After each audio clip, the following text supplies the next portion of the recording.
Recognize that tune, and you know it's time for Relics Radio.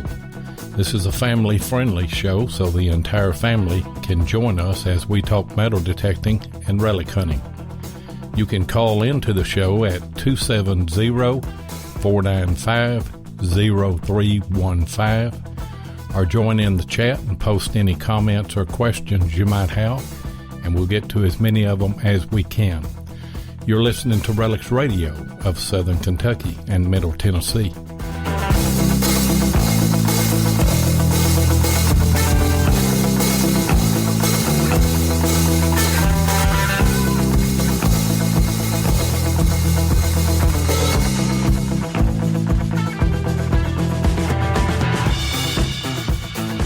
And you are live again on Relics Radio from Southern Kentucky and Middle Tennessee on this beautiful fall night. We want to welcome all of our guests here in the Americas and also all of our international listeners, especially those in UK and Australia that have been joining us over the past few weeks. And we have a great show lined up for you tonight. And as most of you know, this is our anniversary show. But before we get into that, let me get a few things out of the way here real quick. We've got a new schedule, and I posted that on the Relics Radio Facebook group page. We had one change in that schedule, and you'll be able to keep up with what guests that we're going to have. And by the way, we got Chuck Smalley next week with Southwest Shooters and Supplies and Prospecting. That's going to be a great show. Also, we've got new Relics Radio stickers that have just arrived. And if you want one of those, go to the Relics Radio Facebook group page. And all you have to do is just give me or send me a self-addressed stamped envelope, and I'll make sure that you get one of those. Be sure you catch our contest. On Digging with 7 YouTube page, we're giving away a Go Find 44 MineLab metal detector. We've got 169 entries in that, thanks to Tim Henderson and Murray Branch Outdoors. And then also, if you have a Relics Radio t-shirt from detectees.com, go to our Facebook, Relics Radio Facebook group page, post a picture there. We're going to give you, or we're going to give somebody a Garrett Carrot, and we've got 30 entries in that. And just a bunch of stuff going on tonight, ain't it, Jeff? Oh, yeah, we've got a bunch of stuff. And congratulations. Happy anniversary. Yeah, happy anniversary to you. I never thought when I first met Jeff that I'd ever say happy anniversary, but it is what it is, I guess, you know. But, yeah, it's been a great year, and, I was looking back at our stats and everything. We've had 26,091 plays on our show. I can't imagine that many people wanting to listen to, what is it that you say? Two rednecks with a metal detector. That's right. And, it's funny, of course, a lot of shows and everything, have to be professional. Well, not every listener out there is going to be professional either. So, here we've got the name Two Rednecks with a Metal Detector. So, but we are doing great on our podcast. We are. And, we owe that to our guest. And we owe that to our listeners, and we owe that to the people that take time to listen to us. And my chat always locks up, so I've got a new system in here tonight. I've got a different computer that I'm trying to run chat with, and to where I can keep up, because chat on Spreaker locks up real quick. And by the way, there was one other thing I wanted to bring up. If you didn't catch Josh Kimmel's Halloween show last night, that was a good show, wasn't it, Jeff? Oh, it sure was. And there was a lot of history behind that 7 Mile Holler I didn't even know of. And then, of course, it was a great show. If you missed it, you need to go back and listen to it on the archives. Go to Spreaker.com to Beyond Sight and Sound and catch that show last night. And who we got in the chat so far? Well, right now we've got Bill Hayes. We got Denny in the house. Ohio Relic Hunter. Howdy, everybody. Little bit. There he is. Got a Ring Finder. Finding America. Will. Henry. Move on down here a little bit. Larry Stevens. Oh, Larry got me good day before yesterday. We'll might talk about that after the show. It was hilarious. But anyway, got Anita Jackson in the house. Let's go on down a little bit. There's that's about right. That's about it right now. Ken Guthrie. Quite a few, moving I so take. fast. Oh yeah, it's moving quick. Yeah, it is moving quick, and that's a great sign whenever we have everybody that is in. And it being our anniversary show, do you remember last November? I sure do. We were just getting our feet wet. We didn't know how this thing was going to go. We didn't have everything set up like we wanted it. And there were a lot of things that we didn't know and didn't understand on the technical side of it, how to take callers and things like that. We've kind of worked our bugs out. Skype sent me an email that November 1st they were going to drop these old versions, and I kept complaining again, and it looks like tonight that everything is here. So we are going to be able to take your calls at 270-495-0315. And Jeff will put that in the chat after a while, but I guess we better bring our guest on, don't you think, Jeff? Well, you were talking about the Skype and the numbers and everything. I guess if your voice is loud enough, you will be heard. So, and then speaking of if your voice is loud enough, if you speak loud enough, your voice will be heard. Our guest tonight, everybody knows him, Keebs. It's the first annual victim of the Relics Radio. It's the first anniversary of the Relics Radio. Hey, am I on? You're live. You were live. Oh, geez. I'm just playing some songs. Yeah. How Send us. is everybody? Yeah, we're great. But send us a release on that tune right there, so that okay. so we can make a little bit of money off of it. You know, we're trying to make money every way that we can. Wow. Well, I was trying to. Keebs, I was trying to find music today I could add on my YouTube videos that's starting fixing to come out, and I was like, hey, when you started playing, I was like, hey, there's my music right there. Oh yeah. Well, I do have one song that I wrote that's digging related, and it's called "Am I Gonna Get Dirty Tonight?" Oh, That sounds good. Yeah. Are you going to play that for us sometime tonight? Oh, maybe. Okay. Well, we'll wait and see that. I told Keebs, I said I want you to at the close of the show to play and sing a little tune for us. I didn't know you was going to open with one too. I remember how you opened the show last year. You was wanting the cookies and everything, you know. And well, I was. You guys sent the limousine around. I was waiting in the green room, and it was a fun time. It was a fun time for all of us. Yeah, you meant to get them cookies, but Seven eat them all. Yeah. I sent him a few of them. Yeah. By the way, I told these guys pre-show when we were talking, we've got a PBS broadcast engineer in the studio here tonight that is not going to do anything. He's just monitoring and watching how this whole process goes and everything, all the technical side of it and everything. He's not going to turn any knobs or anything, but he'll be silent in the studio here tonight. But wanted to at least get that out. Hey, Keebs, do you remember last year? Is this a roast? No, it's. Yes, I do. Well, barely. You know, if it wasn't for flashbacks, I'd have no memory at all. Yeah.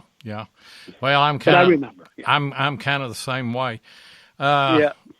It was. I think for our first show, I think it was a good show, though, don't you? Absolutely. It was footloose and fancy-free. We had a great time, great audience with tons of nice questions, and we had a jolly good time. I think we did, too. Yeah, we had a great time. I mean, I didn't even know what a podcast was until Lloyd had to tell me that first day, and I was like, hey, yeah. So, and we sure had a great guest. Jeff thought it was something to eat. He thought it was something like a pot roast. Yeah. He asked, I want to do a podcast. Well, yeah. How long does it take to cook? Yeah, you got any taters with that, and onions, and pinto beans and cornbread? He was like, no, that's not what I'm talking about. No. So, how's the year been going with you, Keebs? Well, for people who follow Stealth Diggers and all, shortly after our show last year, I went into the hospital with a hernia operation. I remember that. Yeah, which put me out of commission all winter long. Which means I didn't have to shovel any snow. There's benefits to being sick, isn't there? Yeah, and gosh, I had such support from Stealth Diggers. Gosh, I couldn't have made it through, without them. Y'all have got a close-knit family there, don't you? Oh, yeah, we have we're family, yeah. Did you talk any of them into calling in and joining the show here tonight with us? Well, I told everybody I knew. Well, maybe they'll join us then here in a little bit. What's that number again? It is 270-495-0315. And if I'm going to call right now. You don't have to call. You're on the show. Hey, Keith, just tell them I put it in the chat, and then they can look at it. And and by the way, if you're listening to the show and you don't know how to get into the chat, you have to go to episodes, and then when you go to episodes, this show will have a red bar that says live. Click on that, and then you'll have a little comment balloon that comes up. And it's confusing a lot of times for people. And by the way, M.A. Lyman is in the house. Congratulations, Mike, for winning the silver dollar last night on Josh's show. You had a great story. And these guys are just beating me up right here in chat tonight, Keebs, on the 1862 picture I put of myself on Facebook. Oh, yeah. Well, see, I was thinking you was a little old to fight in the Civil War. I wasn't really for sure. Revolutionary War, maybe, but yeah.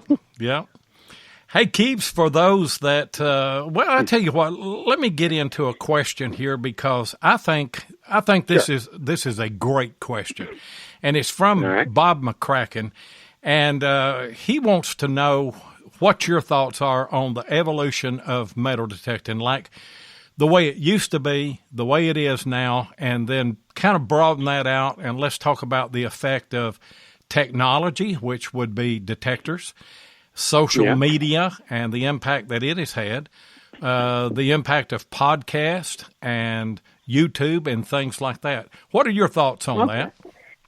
Wow. Well, way back when, there really weren't that many people out there, and the people who were doing it, they were all considered nerds. Yeah. Yeah. But, our old men. Yeah. But I wasn't. I was a strapping young guy right out of the service, and we were finding tons and tons of silver coins. They were just everywhere, no matter where you went. You could be on the library lawn, your neighbor's lawn. I remember those days. Let me stop you for just a minute and ask you what year you started. Well, I guess when I was in the service, because they gave me a metal detector that was called a landmine detector. Oh, Lord. And that was quite intriguing, and it sparked me. And, after that, I had some weird, very basic Radio Shack model. 74, maybe? Yeah, right around there. Well, you got me beat by 3 years because I didn't start until 77. But, you know, you're right. I lived across the street from a school, and whenever I got my first metal detector, I went across to that school, and I guess I dug 50 silver coins because they were just laying everywhere. That was what was lost, you know. Right, and they weren't that deep in the ground. No. And you know, to tell you the truth, after a while, that kind of got kind of boring. It did. It did. I mean, we'd have our pockets would be full, absolutely full, and I'm not joking. No matter where we went. Well, you remember, you know, at that time, and even before that, say in the 60s, we were still getting standing Liberty quarters in change. Buffalo nickels were very common. Mercury dimes were very common whenever you got changed. Now, we didn't get too many Indian head pennies, but wheats were everywhere. And, you know, all of that really didn't phase out probably until the early 70s, I'd say, wouldn't you? Exactly, yeah. It was the progression was less and less, once a week, once a month, once every 2 years. Yeah. Now, never. Well, I've got a good friend of mine. He put his daughter through college because he started metal detecting in the 70s. And with all the silver coins that he'd found in this little rural town, he put her through college. So they had to be everywhere. They were everywhere. I mean, they were absolutely everywhere. But I didn't mean to break in on you or cut you off on the evolution and everything. Yeah, and you know, I almost fell out of favor with metal detecting because it just got boring. It was the same old thing. And I would just go out on special occasions opposed to once, twice, 3 times a week. Until like about, 5 or so years ago, I bumped into Charlie, and as you guys too, we dig history now. More so than looking for that prized coin. And those prized coins come, but they just don't, they're not as numerous as they were when we first started. And, right. You know, I don't have anything against, say, a Mercury dime or a standing Liberty quarter or a Walker or anything. I would certainly take those. But I've noticed on some of my videos let's just say over the past year, I remember a colonial site that I was hunting, and we don't have near as many of those as y'all do up there. But we're lucky enough to have a few. And I was on one of those, and I was branching out, trying to find out if there was a community, if there were some more. And got on another knoll there and had a real sweet signal, and I dug it, and it was a Mercury dime. And then a foot or two away from it, I got another real nice signal, dug it. It was another Mercury dime. And I noticed on my video, I said, foot, it's just another Mercury dime, you know. Yeah. Now, if it had been a flat button, I'd been jumping up and down, you know, yeehaw. Right. Yeah. Keebs, what about the coppers? Okay, when you first started, how many coppers did you find a day? A day? Mm-hmm. I want to say on average 3 a week. 3 a week, okay. Yeah. And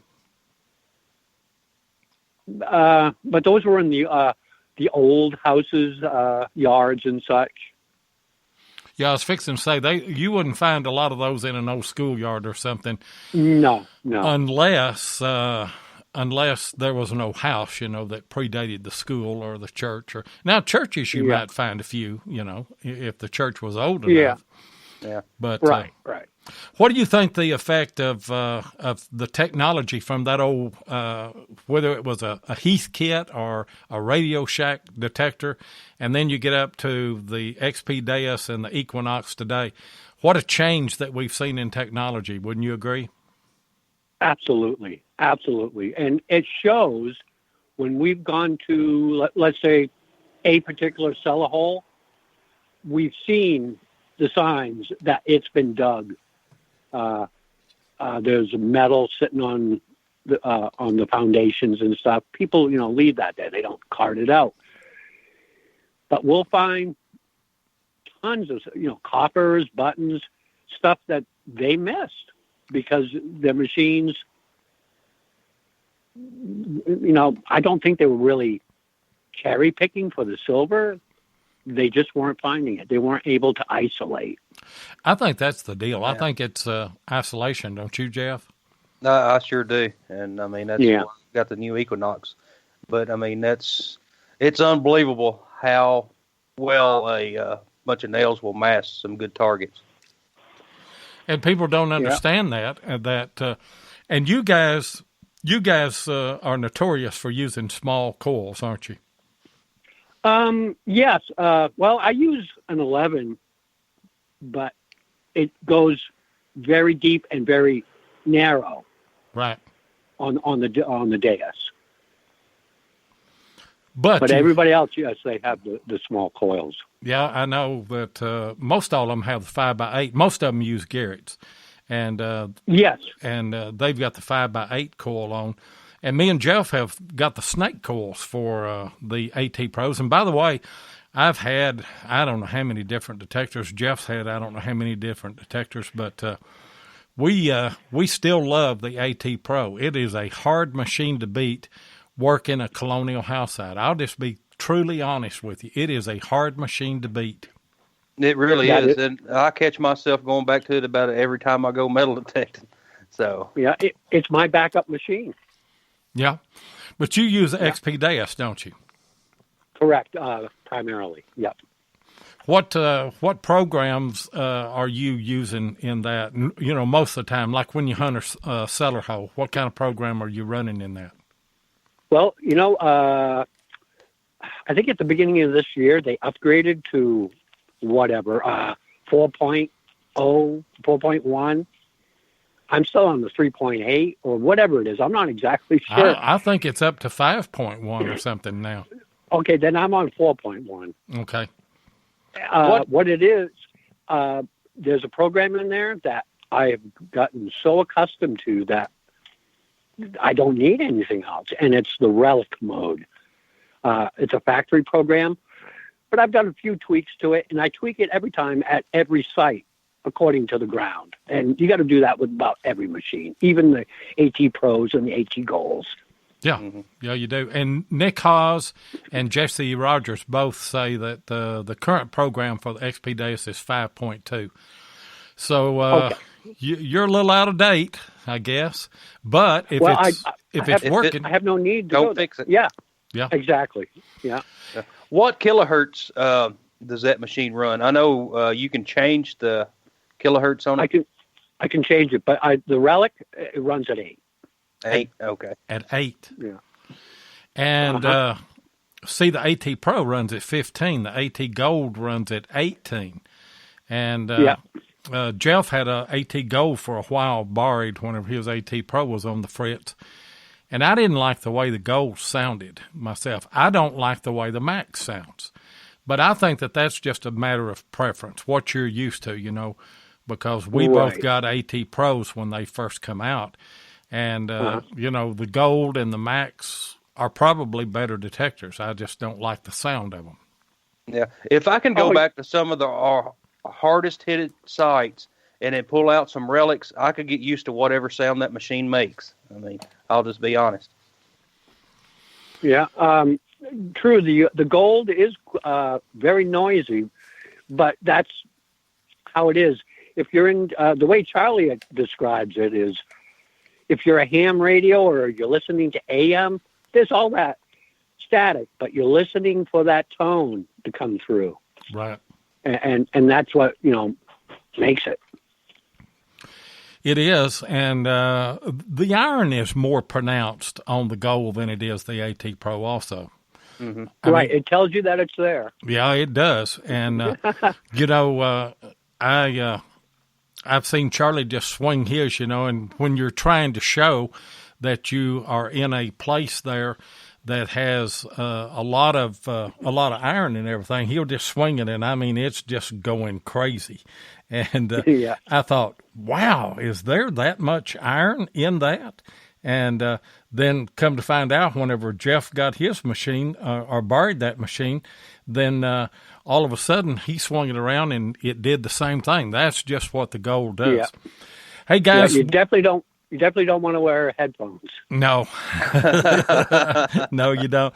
Hey, we're coming up on a hard break. Let's do this commercial and we'll be right back. Sure.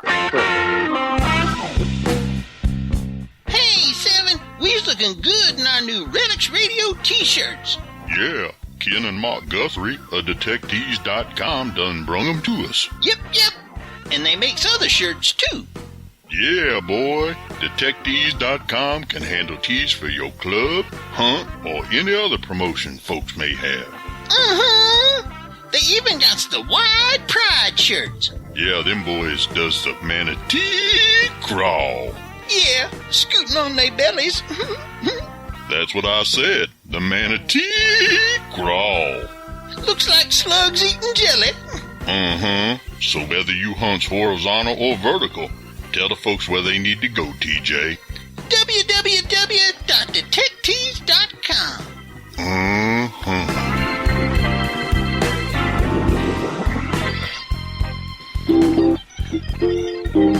Oh, he's playing along with the song there. Yeah. I'm gonna have to cut the music off of your feed over there, Keeps.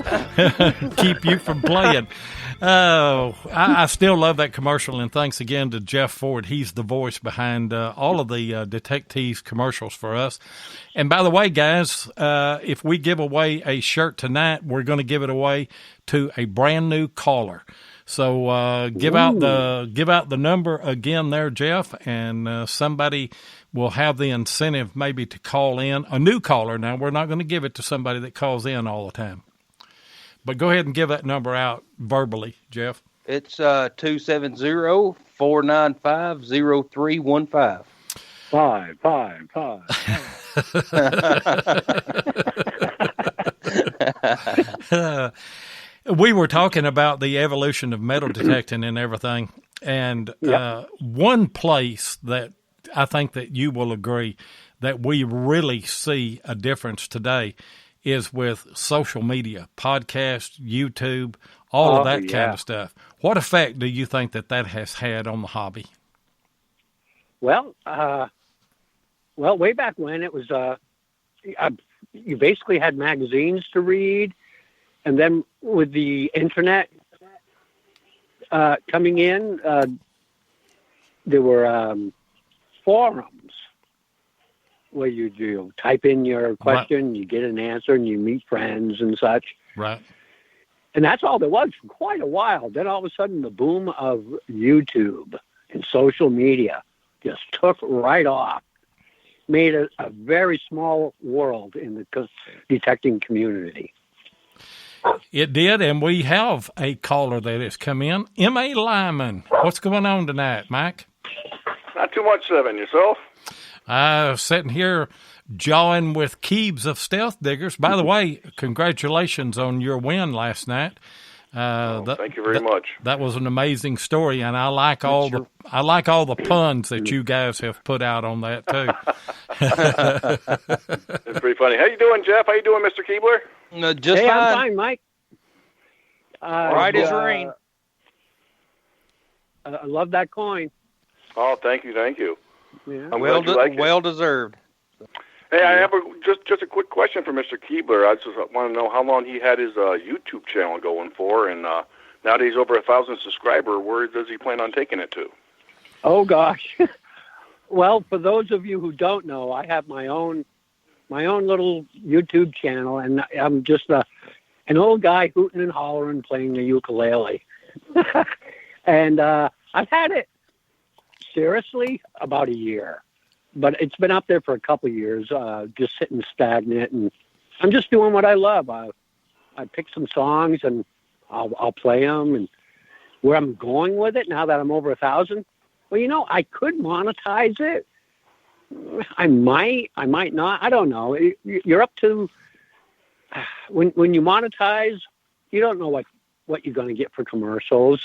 Do I endorse those commercials? Probably not. But I don't know. I am going to start doing reviews of instruments and such. That's going to be it's fun. This cool. channel basically gets me through the winter when I can't detect with the guys. Gotcha. Awesome. Well, I want to congratulate you for finally getting over 1,000 subs, and I love tuning in every week and listening to the songs you play on your ukuleles. It's pretty neat. Now, Oh yeah, I play songs that you would never in a million years think you'd hear on a ukulele. he does that. There's no doubt about it. And you play those songs that me and you grew up with. And for those of you that don't know, Yeah. me and Keebs both were in the Civil War. Yeah, yes. Did you both know Band Uncle members. Sam too, or Do what? did you both know Uncle Sam too, or? Oh yeah. We knew Uncle Sam. We knew Uncle Bob. We knew them all, didn't we, Jeff? Oh, sure did. Somebody asked me the other day about Robert E. Lee, and what kind of guy was Robert E. Lee? And I said, he was a good guy. And I said, when he talked, whenever you see him, you just expect this real gruff kind of fella. But I said, when he talked, he reminded me of Mark Hoover.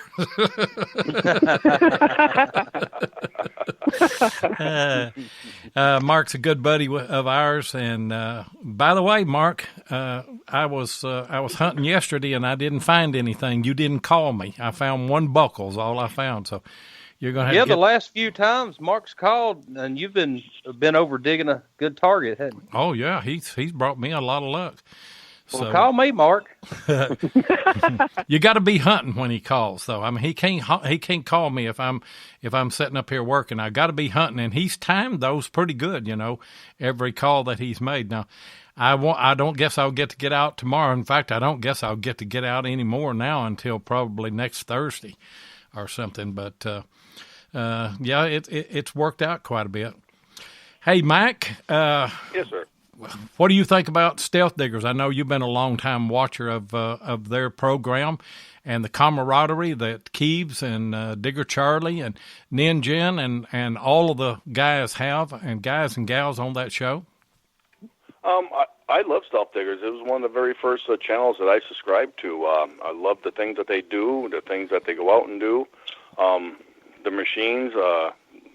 It's funny how when you pick up a machine, you end up watching the channels that have the same machine as you.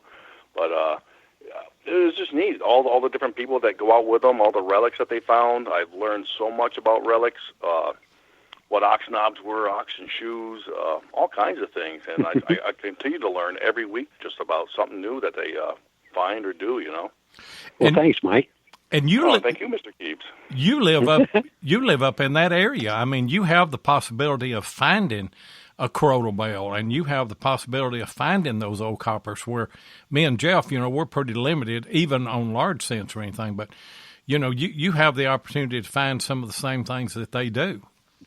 Oh yes, I have. Actually, I took Trooper Bry out to a farm I had here in Marlboro, and I found my first full crotal bell with him. It was pretty neat. But yeah, the relics here in New England are amazing. I feel very blessed to be up here in this area, and it's just one of the things I really like. But I'd love to head south too to get a chance to dig some Civil War relics as well. Well, swing by and get Keebs and bring him down with you then. Road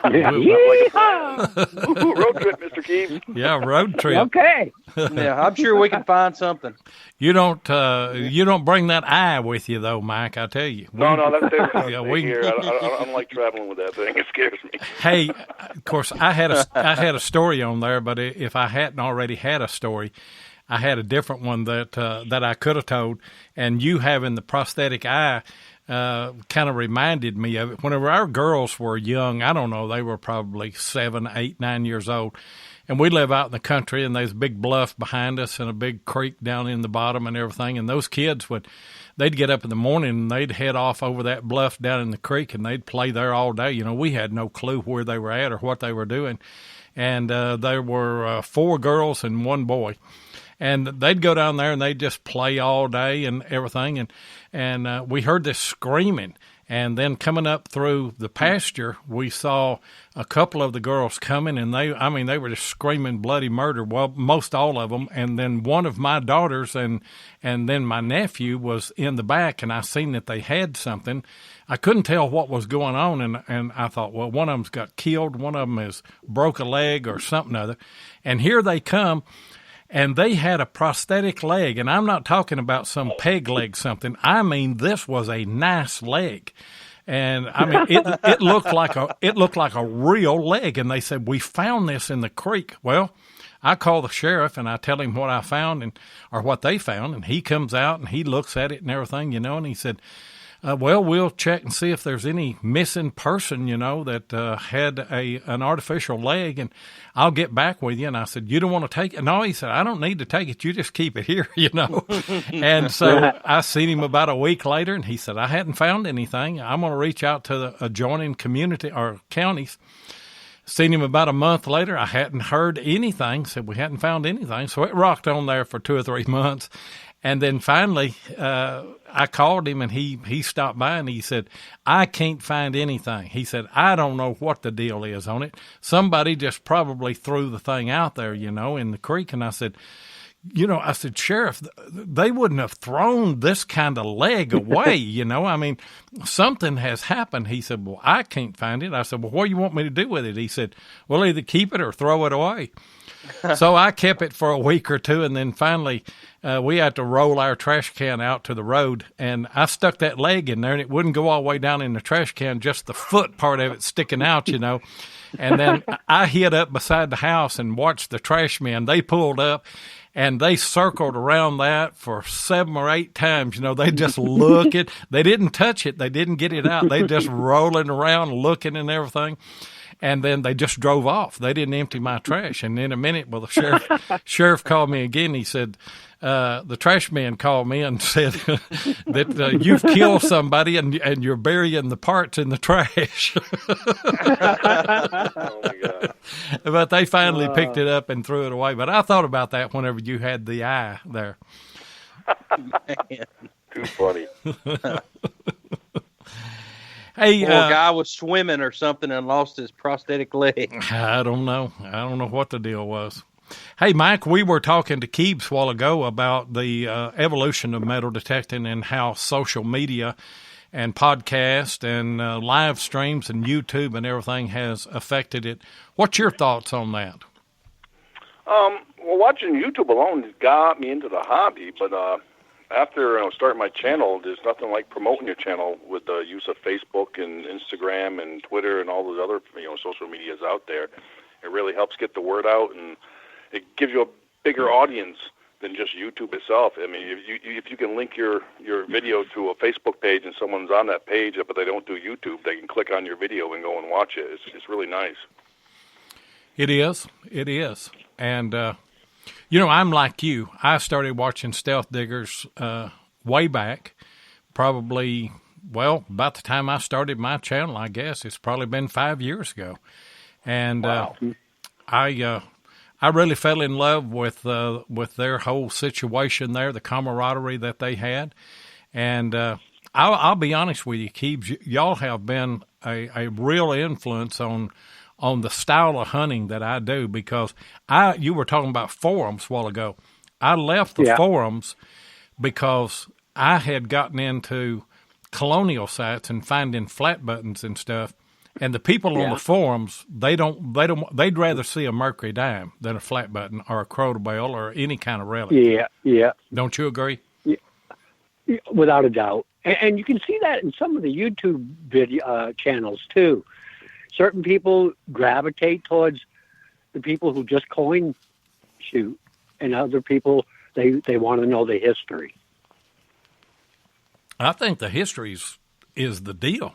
Don't you, Jeff? Well, It sure is, and that's one thing that helps our videos is you do the history clips, and I mean it's amazing. You learn something every time you watch one. So I mean it's really really good to do the history clips. It's funny. I mean, you got your beach hunters, you got your relic hunters, you got your coin shooters, you got your your school ground hunters. I mean, there's so many different varieties out there. It's nice just to watch a little bit of everything out there. It is, and it's like Keebs said a while ago. You got tired of finding silver coins, and so you got into relics. Don't you think it's the same thing by watching different videos and the different type of stuff that they hunt? I was asking Keebs. Oh, I'm sorry. I missed it. You missed it. You got to quit fooling with that ukulele. No, I was reading the the chat. Oh, we're reading the chat. What I was saying, you kind of got burnt out on finding silver coins, and then whenever you got into relics, it was kind of a new life. And Yes. I think that we do that with videos. We watch, of course, I'm a relic hunter. I like watching relic hunting videos. But if I get burnt out on that, we can watch beach hunters, we can watch coin shooters, and it's a good change of pace, isn't it? It is. Yeah. I mean, there's metal detecting is like an onion. There's so many layers. Hey, I'm getting philosophical here. Yes, you are. Us old people do that, don't we? Yeah. Yeah, Denny's picking on you in the chat room, Loy. Denny. Said you look like a Confederate general. Oh, I didn't know that Denny was in there. You're talking about Denny or Dennis? That's why. Denny. Well, he goes by Dennis or Denny. So. Yeah, but Denny is ring finder. I didn't think ring finder. Yeah, Denny. Okay. Well, they all pick on me, so it doesn't matter to me. They sure Howdy, do. Trooper Bry. Is Trooper Bry in? Barbara. Yeah, and Barbara. Yep. Hi, Barbara. Oh, Madison, Maine. Michael Protectical. Yeah, give them all. Oh, yeah. Look at them all. Wow. Hey, guys. Get lost in those. Yeah. Call in. Hi, Becky. Call in to the show. Jeff, you go ahead and give out the number again and everything. 270-495-0315. And Five. and I'm adding a caller, 4972. But let's do this commercial, and we'll pick this call up right after that.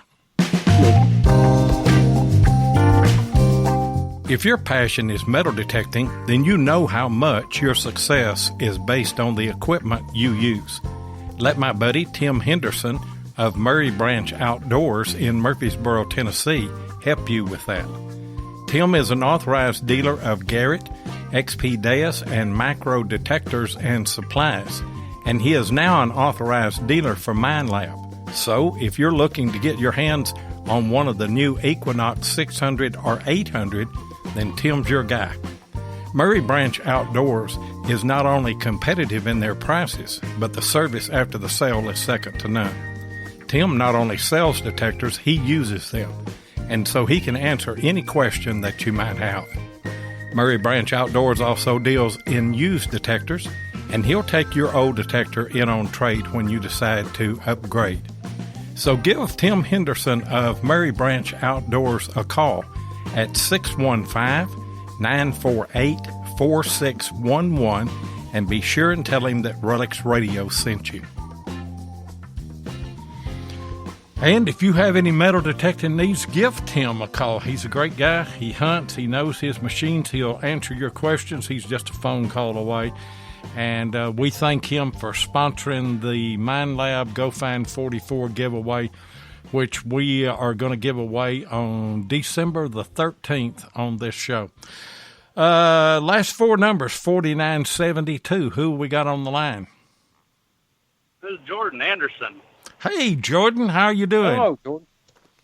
Oh, not too bad. We're driving tonight, so I can't type into chat, so I figured I'd give you a call. I actually had a question for all of you guys.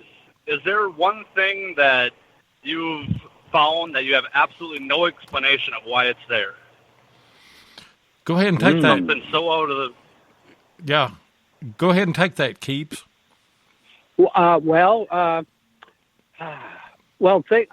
I guess the one thing that really threw me, but I have the exclamation, but it threw me. I thought I'd have to go down south to find this. Was a Civil War a belt buckle. All right. Obviously, it was brought home with them, but I would never in a million years thought that I would find one up here. Yeah, we were just digging in a peat bog where everything sinks away. There's nothing out there.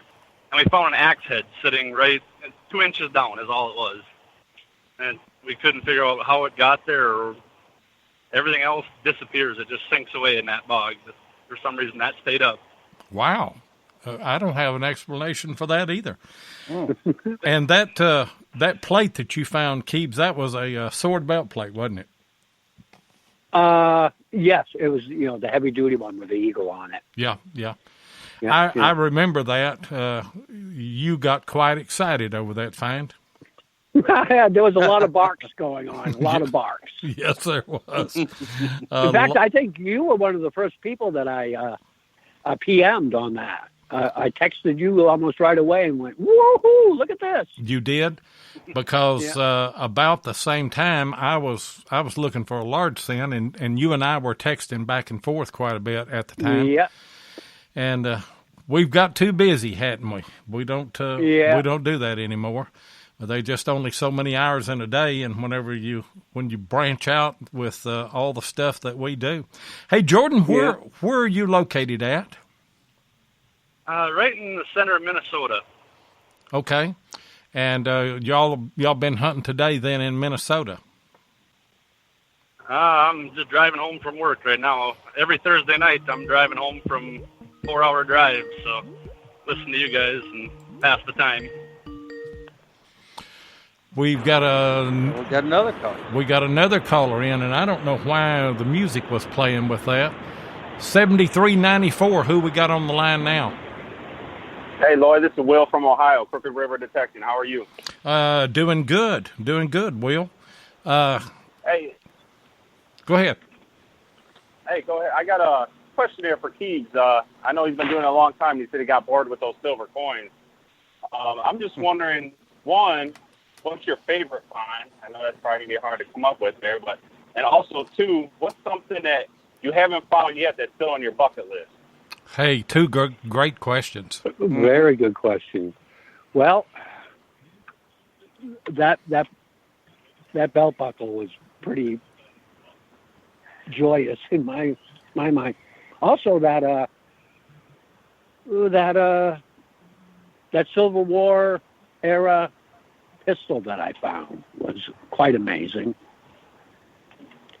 I mean, almost every hunt I find something I really like. y'all. But you've got a lot of history up there. Yeah, but what I haven't found that is like number one on my list is a weather vane. Huh? A weather vane. I would love to find an old colonial weather vane. Yeah. That is interesting. Out of all of the people that we've talked to, and this is our 1-year anniversary, and we've had 52 guests this year. Out of all the guests that we have, we generally get around to, what's on your bucket list. You are the first person that has ever said a weather vane. Oh man, for me to find a weather vane, I would just get, I found a dead guy. Out in the woods, so that was almost my bucket list ender there. But no, a weather vane, without a doubt, a full weather vane from the colonial period, and my bucket list is full. Well, that would be good, I tell you. And I never thought about it. So I mean, that's on my bucket list now. But I mean, I didn't never really thought about it. Yeah, or even a partial one, but a full one, yeah. Oh yeah. Man. Well, let me get back to Jordan and Will here real quick before they get off. Have you guys got any other questions that you want Keebs to answer? Go to you first, Jordan. You got another one? No, that's all I got. Okay. What about you? Any of these guys first-time callers? They're both first-time callers. Jordan Anderson and Will both are first-time callers. So we're gonna have to let Ken Guthrie pick the shirt winner here tonight.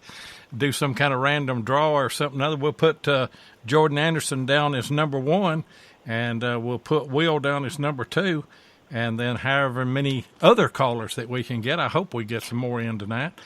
And hey, Will, have you got another question? Yeah, I got one more question for him. Okay. Where's the one place that you've always wanted to detect, but you've just never got around to it? It's on your bucket list for where you want to go detect. Well, the last time I was on Mars, I forgot my machine. Oh, gosh. Well, if I didn't live in New England, I would say New England because, gosh, this is the place. Other than that, oh, gosh, I don't know. Mesopotamia? Definitely. Something like that. Yeah. Definitely Mesopotamia, because that is the oldest part of civilization. I mean, it started right there. And, you can find some old stuff. Hey, Will, we're getting some wind noise off of your connection here. So yeah, I'm at work here. I'm gonna go ahead and let you guys go. I appreciate it though, guys. Have a good night. Okay, thank you, Will. Listen to the show and we'll catch you later. And we got another caller. All right, guys. Denny Morrison is on the line. What's going on, Hey, Denny? Denny. Hey, you're not in Hi there, y'all. You're not in. You're not in the running for the shirt, Denny, because you're not a first-time caller. Oh man, I'm the first time caller of this 1 minute. My question is, what was your first metal detector? When did you start metal detecting? What year? I know you can't beat me, but that's okay. All right. As I was telling the guys earlier in the show, my first metal detector was called a landmine detector, and that was in 1972. U.S. Army 307th Engineers. Yeah, I was there in Vietnam. Yeah. Well, and then I was already home. I was already working again. But after that, it was a very cheap Radio Shack model, 1974. Yeah. Well, you're way ahead of me then, because I only started in 83. 83? I started in 77, Denny. Here I know it, man. You guys are older than dirt. I know it. Well, you've seen my almost as old as Mark. You've seen my I had to picture. throw that in there. Yeah. Hey, Keith, Keebs, did you ever see those old Heathkit Radio Shack? Yeah. Did you ever know anybody that had one? Yeah, a friend of mine, another geeky nerd, built one, and we went out, and it basically did the same thing as the Radio Shack. When you'd go over anything, it could have been a starting to sound like Barb now. Yeah, could have been a hubcap. It could have been a silver coin. Yeah. Keys, we got a question from Digging Canuck. She was. Hi, Liz. Where did you get the name Keebler? Oh, that comes from way back, about almost 5 years ago. I love old trees, and older the better. And those old trees, those big old maples, they kind of get hollowed out, so you can crawl right inside of them. You can set up home if you want. And I was inside there in one, and Just Bob said, "Hey, look, Mr. Keebler." And it just stuck. And that's a good one. Yeah. And been like that ever since. You know what they use those trees for? Those and sycamore trees? They use them for smoke houses. For what houses? Smoke houses. Oh, the old trees? In hundreds, they used them for, and actually, a lot of people even used them for cisterns. The rainwater go into those and use them, and then put a pump in it. Man. Yeah. When we come up to cellar holes, and there's almost inevitably there's two big giant maples on either side. They're commonly known as coffin trees. Well, probably maple. Yep. Yeah, for the fact that they planted, I think it's just a mess. Maybe not. But those were the trees that they would chop down when the mom and dad died to make the coffins out of. Man. It's funny that you say that, because just today we were out in the yard, and my wife and we were talking, and years ago when we first built our house here, we went to Dale Hollow Lake, and there were some just little bitty saplings out in the water, and the wave action had really just kind of dislodged them from the ground, and they were going to die. And I picked up 2 or 3 of those and put them in a wet newspaper, and we brought them home and planted them. And one of those trees is huge today. It's a pine. And I told my wife, I said, I've thought once or twice about I said, I could get a real good log out of that now. I said, I've thought once or twice about cutting that down, having it sawed up, and just build my coffin. You know what she said to me? You better hurry up. That's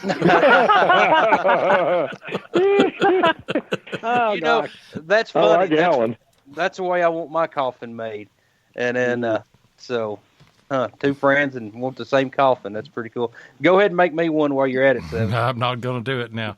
I'm going to make my own coffin. I ain't going to get in the coffin business. I got enough work to do right now. John Lambert had a question. Have you ever found a silver thimble? A silver thimble. Never silver, no. But tons and tons of everyday thimbles. No. I have to say I found a silver thimble in a lot of towns, and like my town, had thimbles with their names on it. Silver thimble. Never silver, no. Caller with Somebody's got the radio. Hold on a minute. Caller with the I have to say I found a silver last 4 numbers, 2695. Turn your volume down. Got it. Okay. Sorry about that. Okay. Yeah, we were having deja vu all over again right there. Yeah.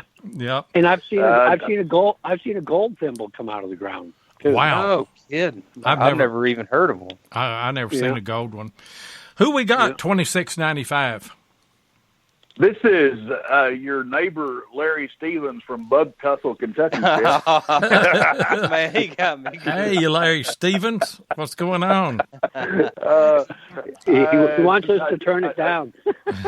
He wants us to turn it down. That's right. Well, I had the clicker thing on there, but I didn't. It wasn't fast enough to make it work. So no, I couldn't pass up the opportunity to call in and make a little fun of Jeff as well as, let you guys know that, I am a long-time listener, first-time caller, Rush.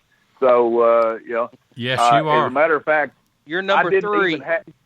I did not even have a metal detector this time last year when I listened to this, your anniversary podcast, your opening podcast. So, technology has changed. Social media is a big influence. And I was 10 years old when the Civil War started, so it has.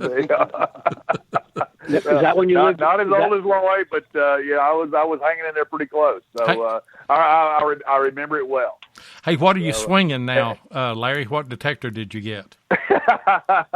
Well, it's one of those things. I'm always on a budget around here, but I started off with a Tesoro Mojave. Mainly because, it's like, hey, I have no idea if it's something I want to do. It's turned into being a lot of fun. Obviously I'm not a relic guy. It's pretty much a, parks and a few houses and things like this. But, I have found a, gold class ring, a few sterling silver rings, probably, I don't know, $250 worth of clad this year. And you got to go over to Hooterville. I'd say he's hooked. Don't you, Keebs? I'd say he's hooked. Yeah. There's no question. I enjoy it, but you know what? I'm old enough that you guys, if you guys want to get out there and sweat and when it's 100 degrees, feel free. I'm gonna sit here in the air conditioning and watch it. Okay, yeah, that's right. So I don't spend the number of hours, metal detecting at all like what a lot of people do. But it is fun, and just to understand that there's a few rookies that listen to your channel as well.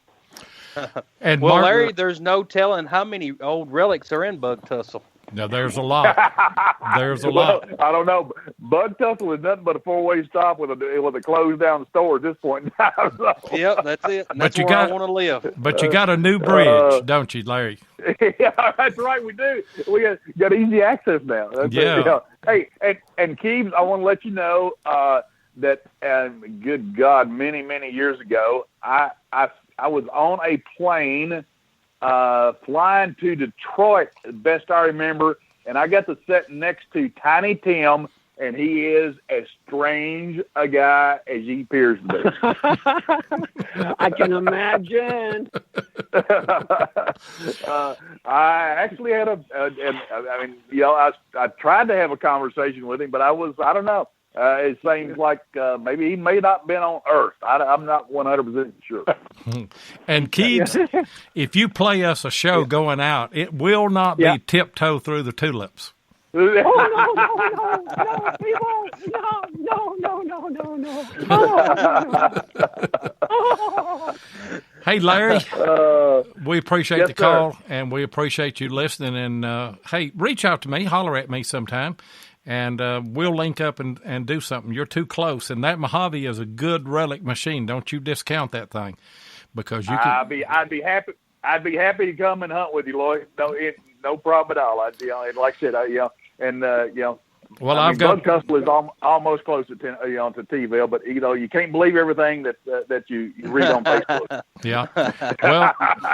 Well, I won't be back until next Thursday. I'm going up north, but as soon as I get back, you holler at me, send me an email or something other, diggingwith7@gmail.com. You just go on the Facebook page or my YouTube page, and it's got an email link. Just email me and tell me when you're free and everything, and we'll hook up and get to meet you. I know where you live, man. Don't worry about it. Oh, okay. All right. Enjoy the podcast. Take care, guys. Hey, appreciate the call. He's a great guy. It was. Oh yeah. I'm just trying to figure out who all we got still on here. We still got Jordan Anderson. You're still with us, ain't you, Jordan? Yep. And still got Denny Morrison. Yep. Denny Morrison said he was a first-time caller on this. Now, Denny, we would have put you in the T-shirt running if this would have been the first time you didn't call. Actually, Roy, I actually called Kenny today or this week and ordered double extra large tall Relics radio shirt. Well, good. When you get that, send me a picture, and we'll put it on. Do that. We'll put it on, or just go to the Facebook group page and the contest and put it in there, and you will be in the drawing for that. I actually am going to wear it when I get down to digging in Virginia. Oh, great. Great. I'll put some red dirt all over it. That's my wife will good. tell me. Support it for us. Now, did you Relics Radio? Did you get the gray one? I did. Okay. Yeah. I tell you what, I hunted in some red dirt this last week that was as red as Culpeper and just as hot as Culpeper. And I wore my green in Alabama. I wore my green hoodie, and it doesn't get on it like it does on the gray. So just saying. Oh, now you tell me. Darn. Well, call Ken back and order you a green one, too. maybe Ken's on here. Give me a green one, Ken. Yeah, we need to get with Mark and Ken and see if we can't get out some digging pants with the you know what? double knees and stuff.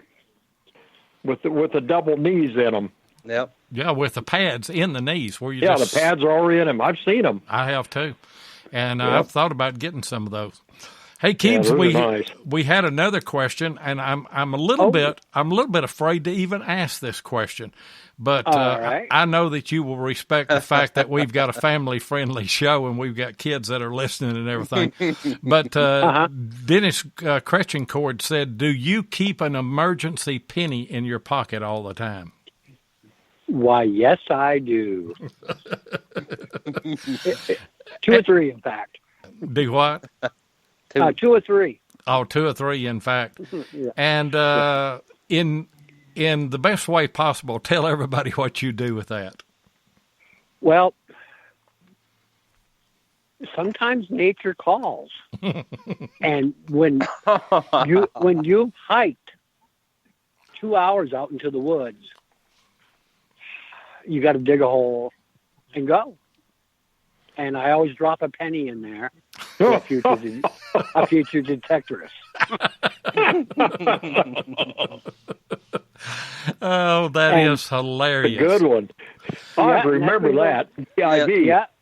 Lloyd, do we want to hunt with Keebs? I don't At know. a new site, out of the site he's never been to. Right, that would be the precursor on that. There's no doubt about it. And I don't know that I want to go to New England and dig any penny signals. I got a question for you, and this hit me this week. I went to a place that had a one-room schoolhouse, and I'd probably hunted it 100 times before the guy bought the property. But I walked up and knocked on the door and politely asked him if I may metal detect his property. And guess what his answer was? I'm going to get me one of them things one of these days. You ever get that answer? I think everybody gets that answer every so often. Oh, yeah. I'm going to get, and I like one. I'm going to get me one of them Geiger counters one of these days. And I said, I got for sale. You want to try one now? He didn't want to try it. I've actually had a lot of farmers tell me that they've already went out and bought, years ago, bought a detector and went out in their fields, and they said, sure did find a lot of oxen shoes. Yep. I bet. And it depends on where you were at on those oxen shoes. That's what they pulled the cannons with, were oxen, not most of the time, not horses. Oh, yeah. In the Civil War. Yeah, they pulled them with oxen, and that's why you find a lot of oxen shoes. Well, we find a few. We don't find a lot, but it was a long time, wasn't it, Keebs, before I ever texted you and told you I found an oxen shoe. Exactly, yeah. And I think I've got maybe 6 now. So I found a few. Hey, Becky Mackey is on, and she said when nature calls for them, they use quarters. So when we go to Missouri, go to Missouri, we can't even dig a quarter signal. What's going on with the world here today? Now wait a minute. Does she mean girls use quarters, or I don't know. Or just people from that area. I guess her and Chris Hamsoff, her husband. Yeah. No, that's not her husband. That's her ticket partner. Oh, I had to throw that in there, Becky. But I don't know. I guess all of them do. I don't know. Oh, wow. Barb, what do you use? Don't ask, don't tell. That's right. Don't ask, don't tell. Yeah, I probably dug 5 or 6 of them at DIV. Oh, me. We're getting in dangerous territory here, guys. We may have to. Speaking of putting something in the hole, can I tell you this real quick story about my partner and I used to dig a Boy Scout camp, and we kept digging these grommets all the time. I went, what the heck's with all these grommets? Well, then we found out the Eagle Scouts have a ceremony at their Eagle Scout doings at the Boy Scout camp, and they burn American flags. And part of the ceremony is they take the grommets and bury them in some unknown place where nobody can find them, except for us screwballs with a metal detector. I never had heard that. Yeah, that's part of the ceremony, to bury the grommets, and the Boy Scouts take them out and bury them. And my partner and I, we must have had 200 or 300 on. I said, what the heck is with all these? I figured they were tent grommets, but they weren't. They were flag grommets. Oh, right. Yep. Well, with the flags that have been decommissioned, they were ratty. That's exactly right. Right. They just wouldn't go out and burn a flag. Oh, no. All the bad flags, and then we take them. I get probably 300 or 400 myself that I have to take care of every year. Yeah, that are bad. If I see a flag, it's like the ragged old flag from Johnny Cash. I'll go up there and give them another flag and say, "May I have your flag?" Yep. Hey, guys, we got another hard break and another commercial, and we'll be right back. Let us have another call come in, 270-495-0315, a first-time caller, and you might win a Relics Radio T-shirt tonight.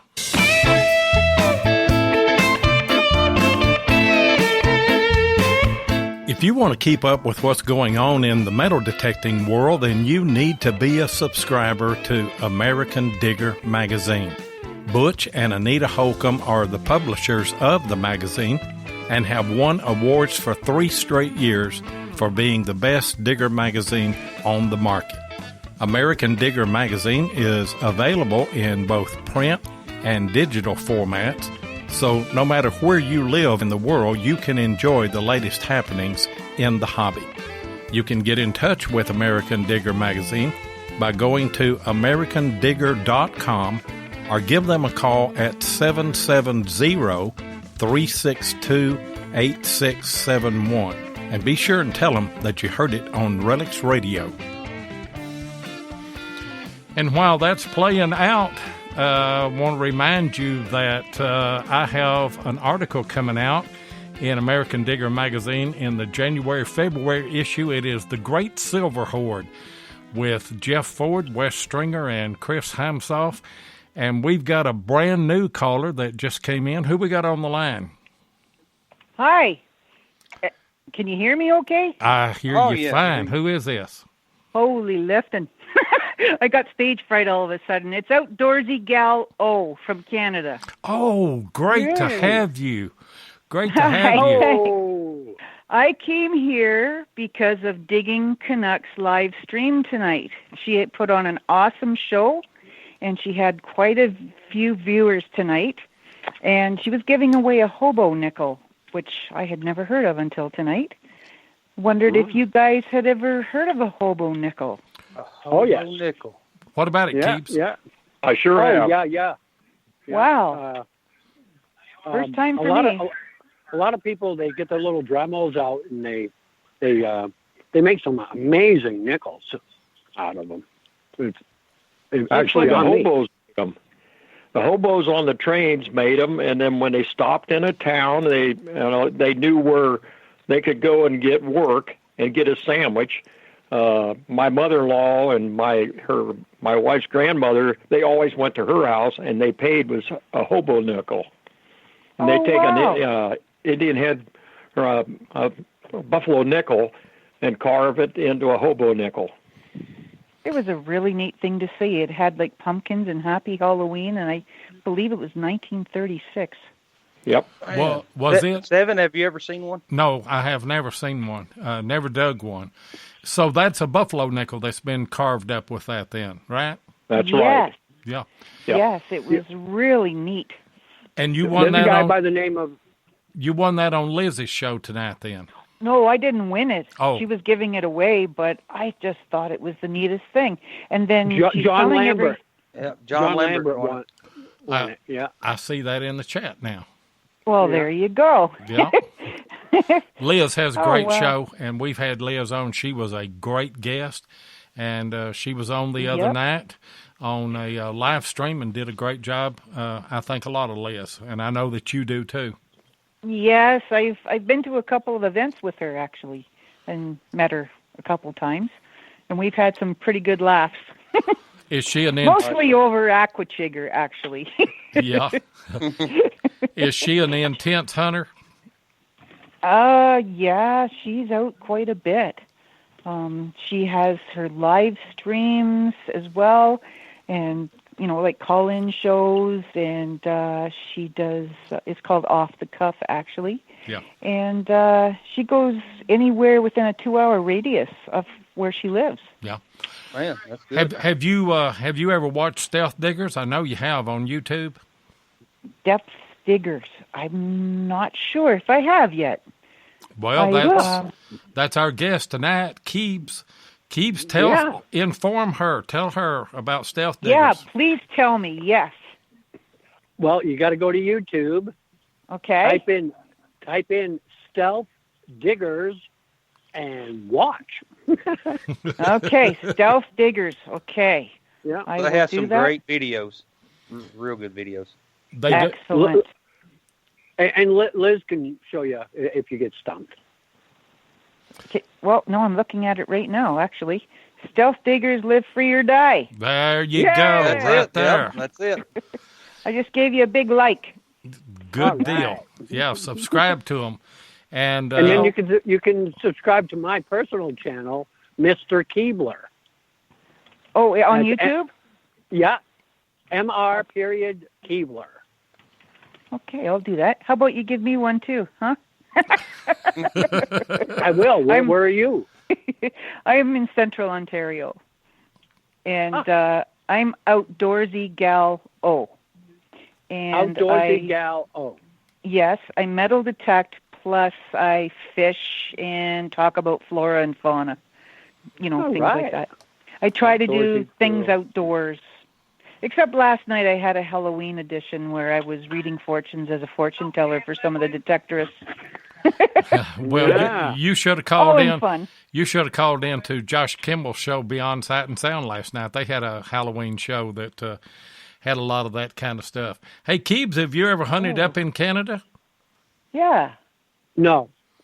Not yet? No, the closest I got was Swanton, Vermont, which is about 2 miles from the border. Well, maybe next year we'll have another event planned.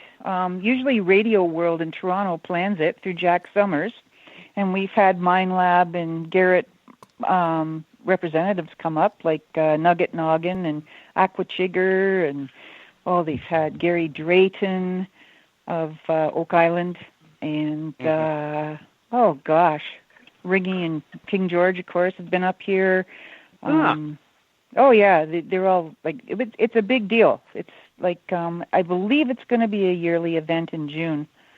But it might be a way to, get your feet wet up in Canada. Yeah. Man, that sounds great. It does. Yeah. And you never know. What is your first name, if you don't mind? My real first name is Chrissy. Chrissy. Hey, Chrissy, Yeah. our booking agent, Mark Hoover, is in the chat here, and he suggested that we might reach out to you and have you on as a future guest. Would you be interested in doing that? Well, sure. You can call my home phone number. Now that I've joined your guest's Facebook page, he'll know my real name. Okay. Well, you don't have to give out a last name or anything, but we'll probably reach out to you. Sounds like that you've got some interesting stuff go on, and we need another Canadian guest. We've had 2 so far, and we need another one. And I can suggest a few, like Jerse's Metal Detecting, or Redbeard Relic Hunter, or Steve Zazulak Dive Detecting. Steve is already scheduled sometime in December, and by the way, it would be late December before we could have you anyway, because we're booked up. But hey, we appreciate the call, and we really thank you for having me and taking the call, because it's a first for me. And I thought, wouldn't it be cool to win a T-shirt too? You are number 4, and right on. So right on. You got that from Liz. Actually, I'm a child of the '60s. I can't help myself. Okay. I've always said it. Me and Keebs are children of the '50s, and so maybe even the '40s. That's cool. Yeah. So we That's know. Swell. We know the right on stuff. But yeah, Chrissy, we thank you for the call, and we'll probably be reaching out to you then. Okay, and I'll look forward to listening to your show. Oh, great. It's the first time for me, so. Well, hang in there tonight and see who wins the shirt. Then. Okay. We're gonna let Ken with Detect Tees, who is our shirt guy. We're gonna let him pick, and we'll do that toward the end of the show before we close out. So. Excellent. You never know. Good luck to everyone. Good luck to everyone. To you too. Okay, guys. Jay, I have a question. Okay, go ahead. Okay.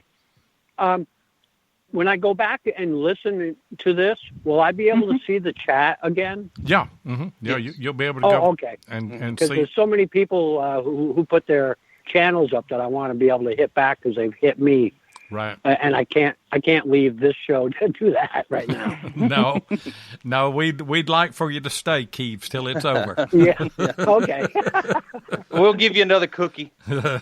Oh boy. Nice talking to you guys. I'll let you go so you can get another caller. Okay, Chrissy. Right. Okay. Bye-bye. Good deal. Thanks, guys. Bye-bye. Bye. And the phone lines are still open, 270-495-0315, and we're looking for a first-time caller. Let's see if we can get at least 5 in here tonight.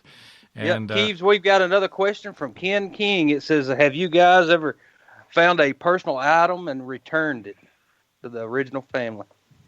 Oh, gosh. Yes. In fact, many times. And a lot of times, see, we don't keep a lot of our stuff. We donate it back to the towns that we find it through either their museums or historical societies, marked, dated, everything. And we've had people come into places saying, oh, my gosh, that's my grandfather's or great-grandfather's, and so on and so forth. Or we've found revolutionary buttons from a home site, and we know where that person was buried. We'd go and visit the grave with the buttons. We wouldn't leave them there, of course, but we would lay them on the headstone and show respect. Oh yeah, that's great. And I had my mic muted and was talking there. I said it is great. Oh, and I think Ken was trying to maybe send me a message. I've got my phone running music and ads and everything, so I can't catch that. Ken, you'll have to come back in on the chat and let us know what we need to do on a winner on the shirt here tonight. But that is great, Keebs, that you guys give those things back to the museum. And I've seen in some of y'all's videos where you go and film how those things look.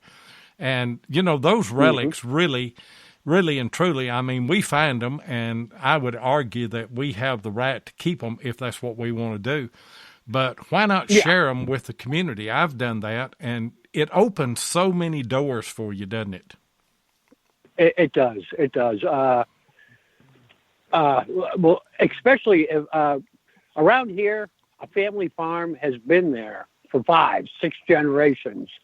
So I'll tell them, hey, we find something that was your uncle's, your great-grandfather's, it's yours.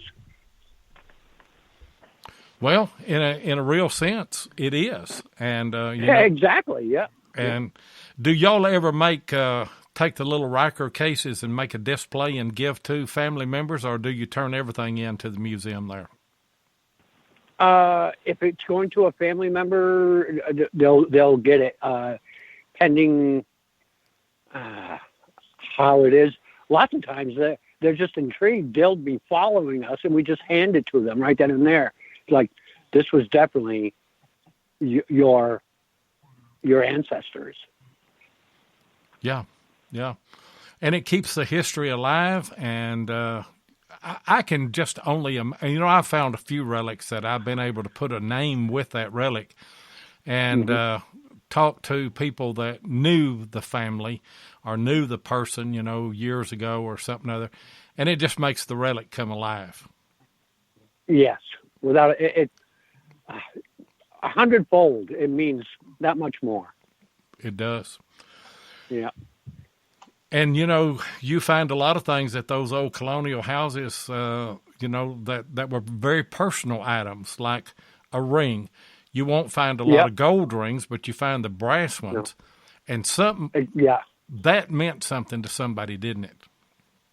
It sure did, because it may have at one point been gold gilt,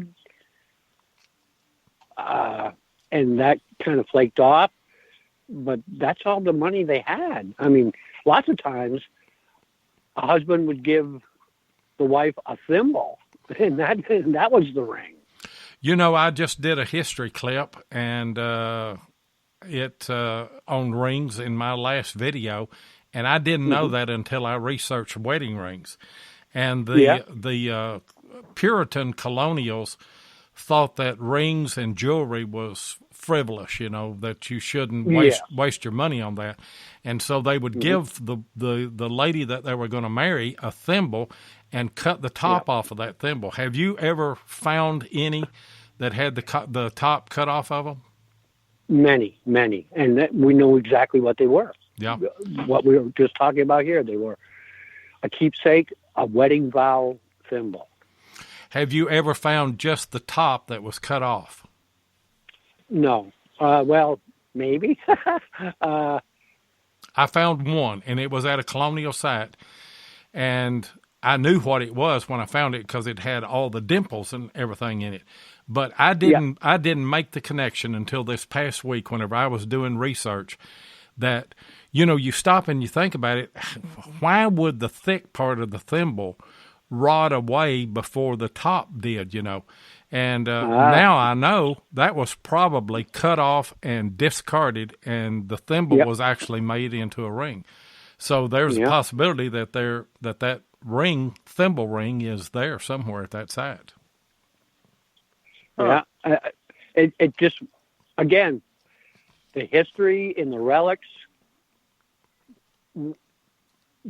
I'm speechless. It just, you don't get that pulling coins out of the ground all day long. I got one for you fellas. I do not do this. I do not hunt cemeteries, but a fella told me that he had to go in a cemetery and find plots or something or other, and he actually found large cents by the old cemetery markers. And you know what that was for?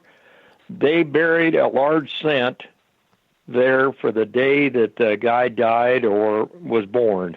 They laid it by the marker, a large cent.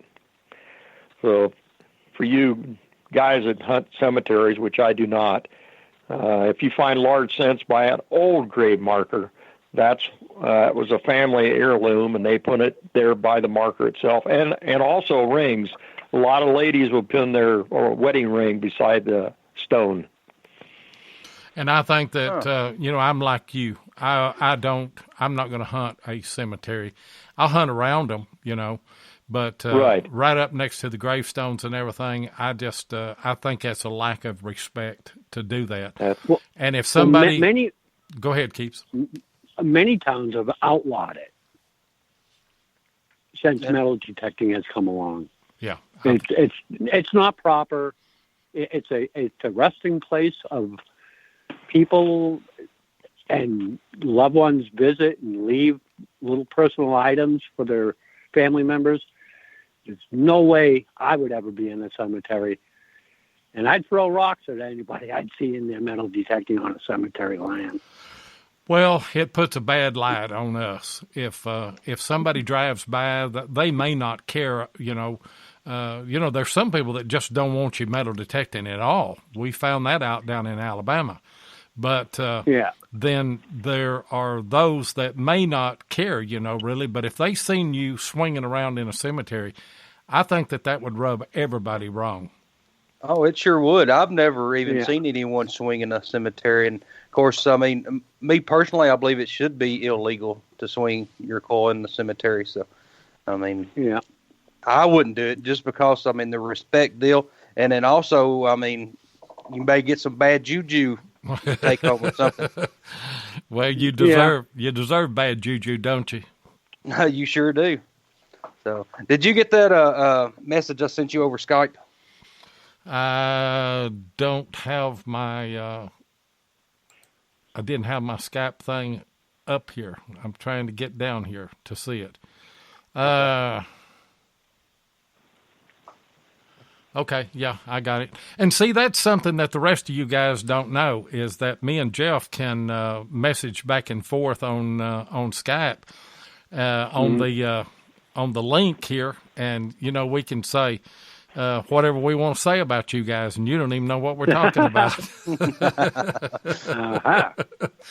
Hey, Keebs, I told you before the show that we wanted you to play us a song. And by the way, if you go to YouTube to Mr. Keebler, his channel there is generally about him taking a mandolin and playing a song. And that's what he's going to do for us. The first time that you've ever heard on a podcast live, the Keebs playing a live song. Should I go now? Go now, yeah. Okay. I want everybody singing along because you know these words.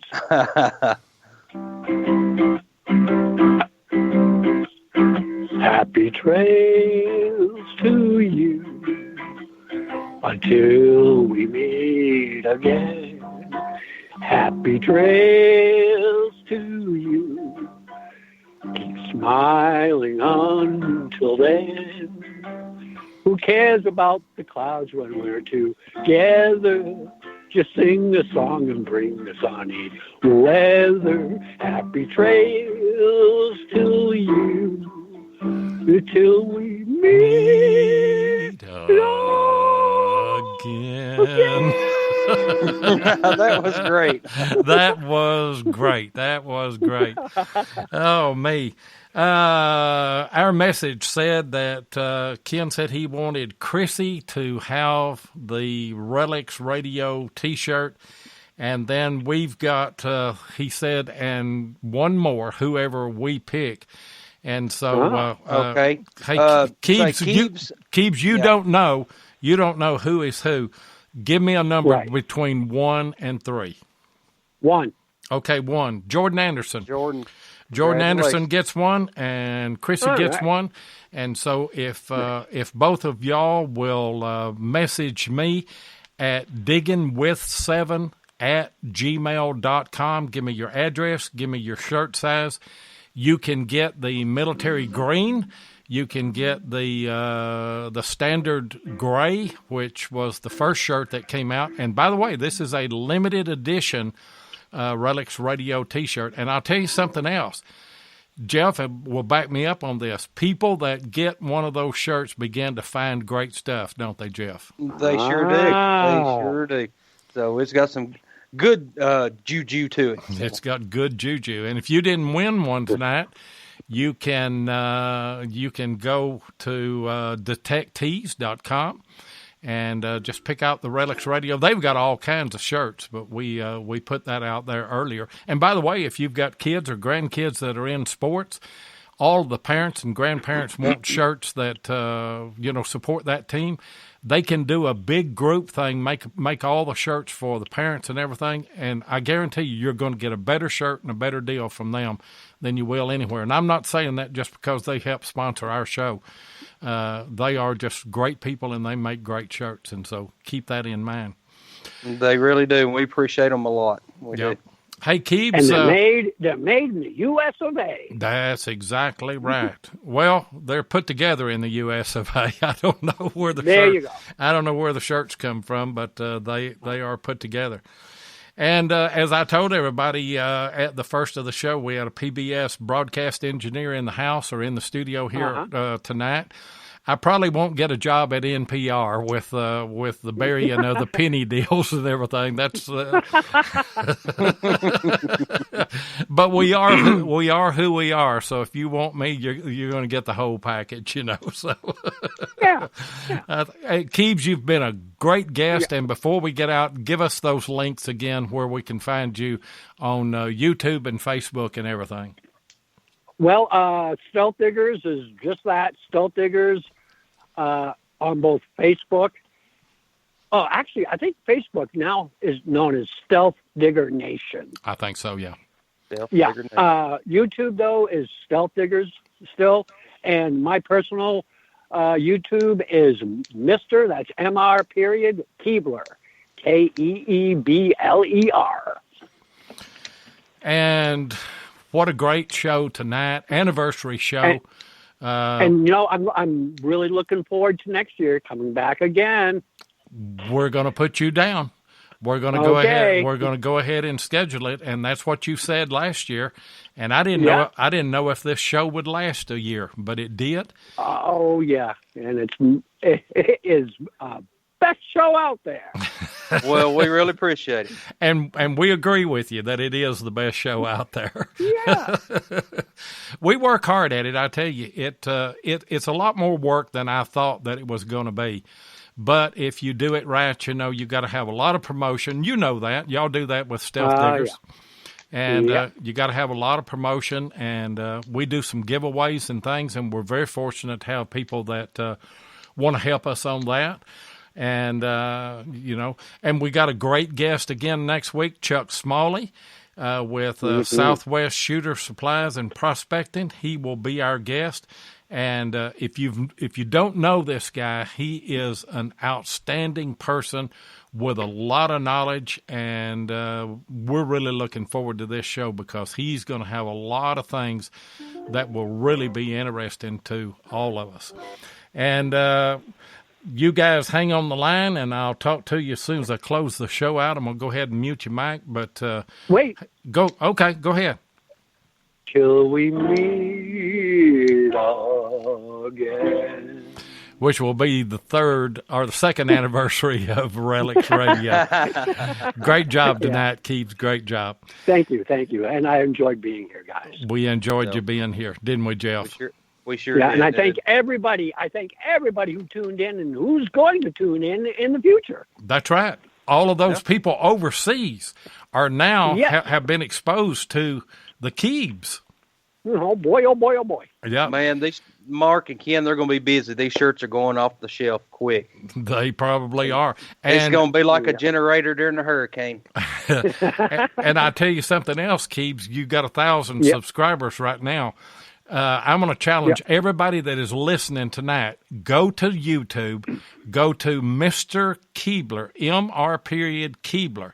Subscribe to this guy's channel and support everything that he does. And then go to Stealth Diggers and subscribe to that channel.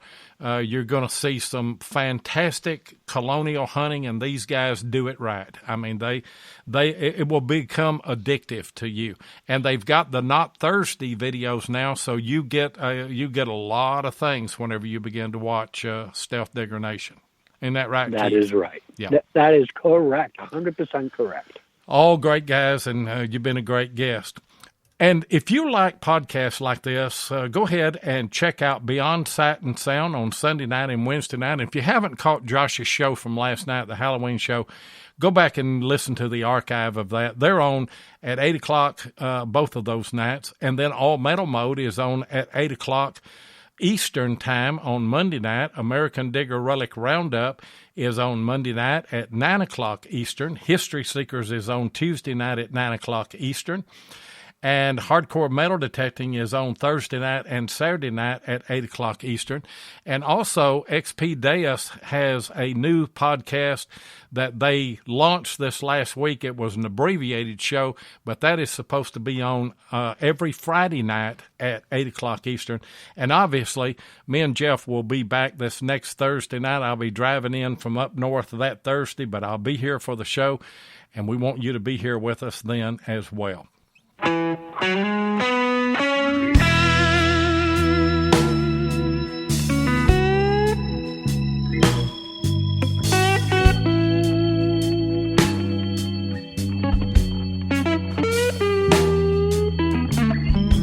Thank you so much for joining us tonight on Relics Radio. We really do appreciate it. Be sure and join us live each Thursday night at 7 o'clock Central Time, 8 o'clock Eastern here on Spreaker. Or you can catch the archive show at Relics Radio on Spreaker, iHeartRadio, or iTunes. Please take a minute and hit the like button and be sure and follow us so that you'll get notifications of all of our upcoming broadcasts. You can also find us on YouTube at Digging with Seven or Tennessee Jeff, or you can check us out on our Relics Radio Facebook page. If you'd like to get in touch with us, then send an email to diggingwith7@gmail.com. We'd love to hear from you. We hope you'll join us next Thursday night And until then, get out there and dig some history.